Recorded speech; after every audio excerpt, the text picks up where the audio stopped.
StarForce.com.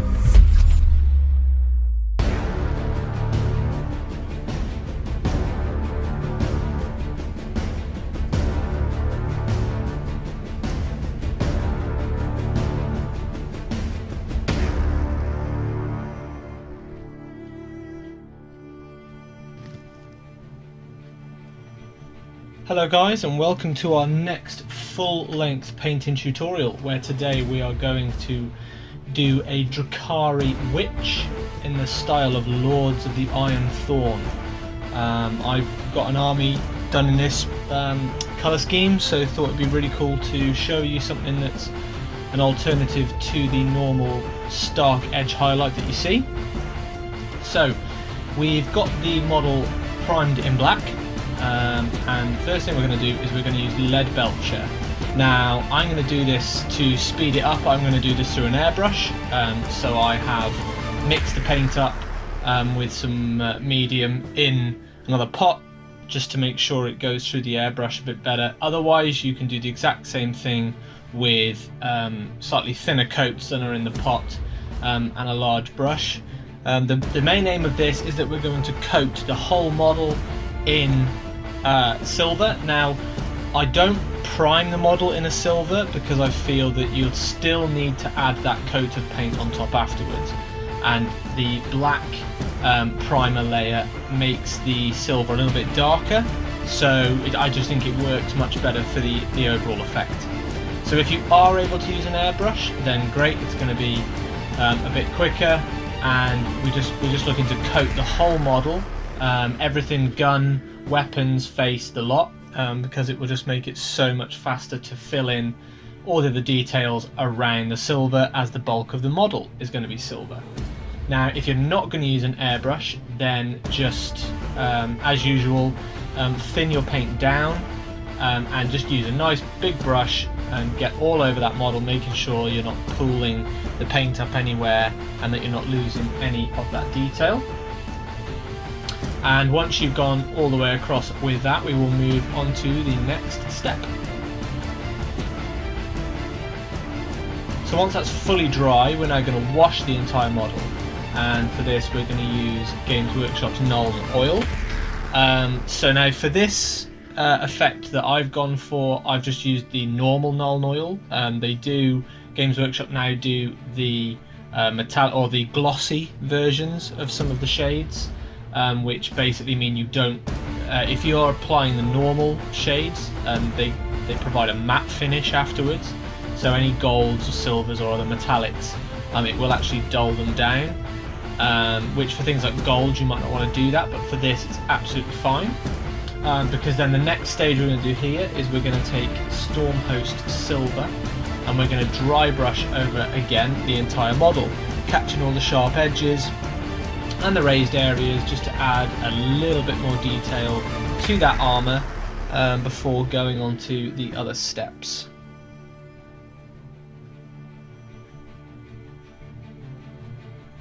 So as you can see here, I'm catching the edges of the gun, edges of the arms, the sword, just so it's going to pull all those details out really, so that further down the line, once we've painted the details in, that silver is still going to stand out for the armour as being that primary colour we've gone for.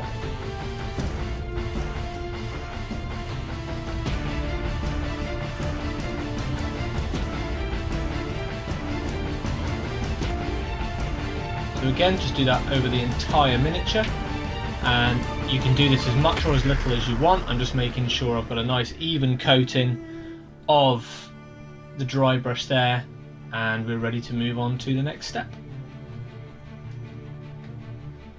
So once the dry brushing's out the way, we're going to use Rakarth Flesh, and so all these steps now we're going to use to fill in all the other panels and parts of the model to start bringing it to life. So the witch is a perfect model for this, as they do have some fleshy areas to them. Things like the Cabalite warriors don't tend to as much. So here I'm just going to paint the belly, there's the arms, and there's a little bit on the legs, and we'll get that done and move on to the next section. So now all the flesh has been painted with Rakarth Flesh, including the face, and there's some patches down the leg where the material is exposing some leg. We're going to wash it with Reikland Flesh Shade, again just a normal flesh shade, and this will just bring those recessed colours back and will keep that flesh looking nice and pale, but will add just enough colour to it that it will make it look a little bit more realistic amongst all the other details. So again, as a normal wash over all those flesh parts. Once that's done, or whilst that section's drying, we can move on to doing the hair, and we're also going to do, there's on the back of this model, there's a little piece of fabric on the back which I'm going to paint here first. We're going to use Screamer Pink. Some of the miniatures have this piece down the front, almost like in between their legs, like a sort of attachment to the loincloth on the front. So we do those details, and we will do the hair on this model as well in the Screamer Pink.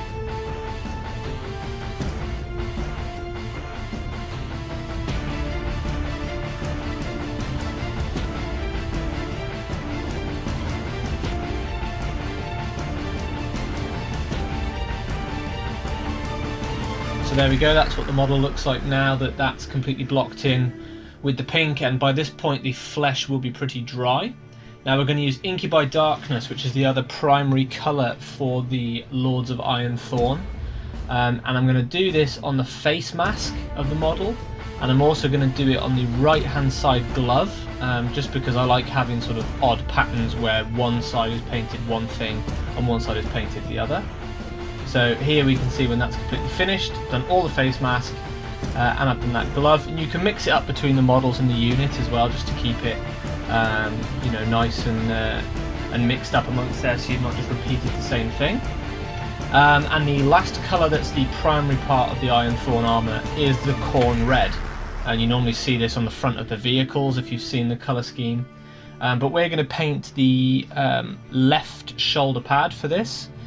Which is great because there is only the one, and it just matches that thing with going opposites, where I've done the right hand glove, and now we'll do the left hand shoulder panel, and we will also do the left knee panel on this miniature. There is like a sort of sharp bladed piece of armour over that left knee, so we will do that as well.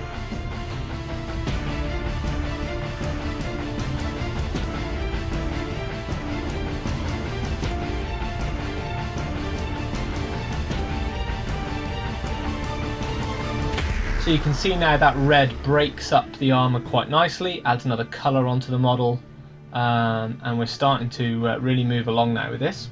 So we are going to use Drukhari Violet, this time on the hair, so this will darken that pink down a little bit more, give it that sort of velvety purple feel, and we'll then leave room for a dry brush later on. So we're going to do this just on the hair and that little piece of fabric that we painted at the back of the model.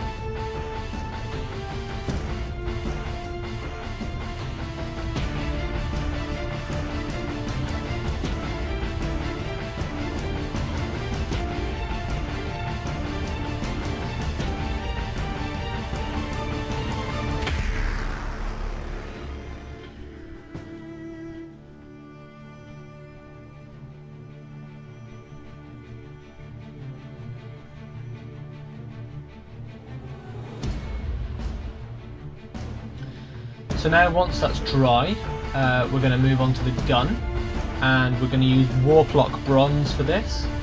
You have to excuse the camera a little bit, the focus went a bit funny. But we are going to use the Warplock Bronze just on the energy cell portion of the gun. And again, it will just break the gun up enough that it makes it a defining feature on the weapon, and breaks it up from the actual miniature itself. And it's a unique colour that we're not using anywhere else, and you don't see it very often on weapons. So we're going to paint that cell part of there, and then we'll move on to the next part.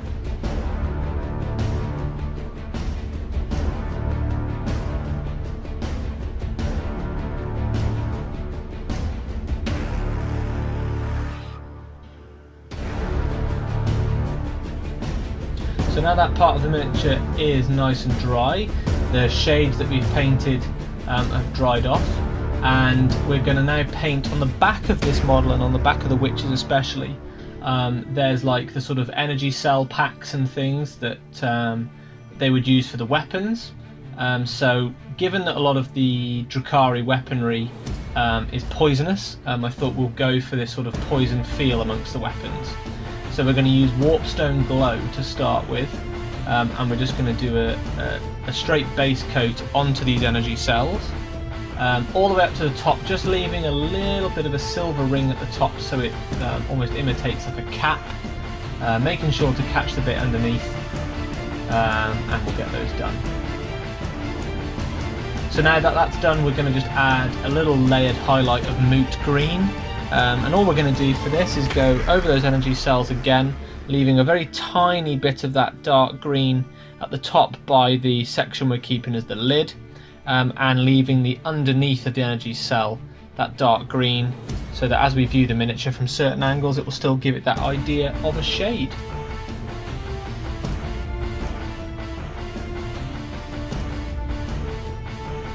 So you can see here as well, I'm keeping the brush strokes top to bottom, so it almost gives it that sort of edged look of if it was like glass or like a vial. It's keeping those strokes going down, and it will look like the energy or the poison or whatever you want it to be is sort of flowing in one direction.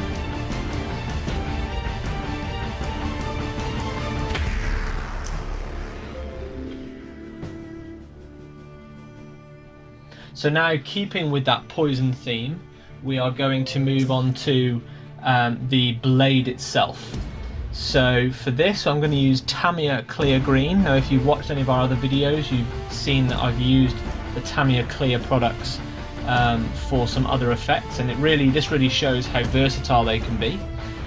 So we're going to use a medium layer brush, and we're going to use this straight over the silver that we'd already applied over the whole model, and we're going to apply it quite copiously onto the blade, just on the back of the blade, and making sure we catch the front edge as well. And this is obviously a bit thicker than normal paint, but it's very, very glossy. So when this dries, it's going to give it that really nice wet and hopefully poisonous look to the blade, which again will hopefully make the model stand out from some normal Drukhari models that you'll tend to see.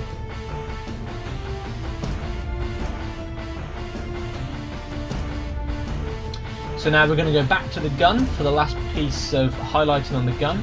Now on most Eldar and Drukhari models, they've almost got the sort of soul stone elements to their vehicles and things like that. Well, on the sort of power cell of the gun, there are the little raised notches, and we're just going to put some of the fulgurite copper on these, and it will just break that colouring up that we've done. You can just see there the light catching the top pieces. They're only very small, but it will just break that energy cell up enough to make that gun interesting. So now we're going to use Zandri Dust and Ushabti Bone, and we're going to apply this exactly as we did the energy cells on the back of the model with the green. And we're going to apply a base coat of Zandri Dust, and this is to the bone pin that's keeping the witch's hair up in that nice top knot hairdo there. So we're going to do the Zandri Dust as the base, and then we're going to straight away apply Ushabti Bone over the top of that as a highlight. So now we're just going to finish off with our final bit of detailing. We are going to take Emperor's Children, just to apply a very light dry brush, and this will be onto the ponytail. We're not going to actually do the main head of hair, we're just going to do the ponytail and a little bit on the back piece of fabric, and it will just again pull out those highlights that you'll see for the top of the hair, and just really finish that effect off on there.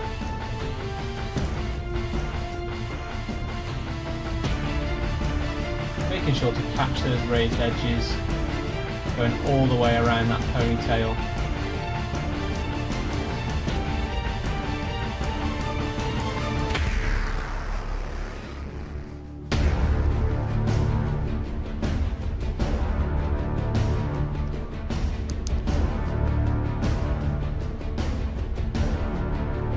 And there we go, guys. That is one Lords of the Iron Thorn Drukhari Witch. You can apply this to pretty much any of the Drukhari range. So if you like the colour scheme, give it a go, guys, and let us know how you got on.